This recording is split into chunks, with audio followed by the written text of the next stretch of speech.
இந்த 20ஆம் தேதி Donald Trump பதவி ஏற்கிறாருங்க அமெரிக்காவில். அதன் பின்னாடி பார்த்தீங்கன்னா ஒவ்வொரு திட்டங்களையும் கொண்டு வராருங்க. முக்கியமாக இப்போ பார்த்தீங்கன்னா அரசு ஊழியர்களுக்கு ஒரு ட்விஸ்ட் ஒன்று வச்சுருக்கிறாருங்க. எப்படி அதனா, அதாவது இந்த கொரோனா பீரியடில் ஒரு நடைமுறை இருந்துச்சுங்க.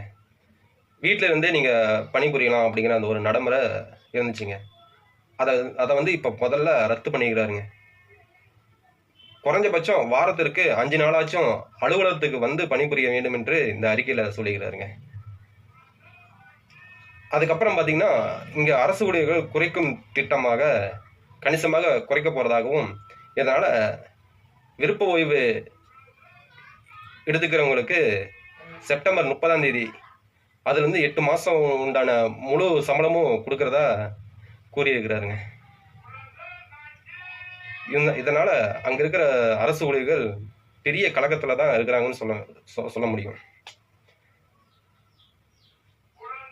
ஆனா விருப்பப்பட்டு நீங்க வேலை செஞ்சீங்க அப்படின்னா, இந்த அரசு நம்பகத்தன்மையாகவும் விசுவாசமாகவும் உள்ளது. ஆகையால் நீங்களும் பணிபுரியும் இடத்தில் சிறப்பாக பணியாற்ற வேண்டும், கடுமையாக உழைக்க வேண்டும் என்றும் கூறியுள்ளது இந்த அமெரிக்க அரசு. ஆனால் நீங்கள் செய்யும் இந்த வேலை உத்தரவாதம் கிடையாது என்றும் கூறியிருக்கிறாருங்க.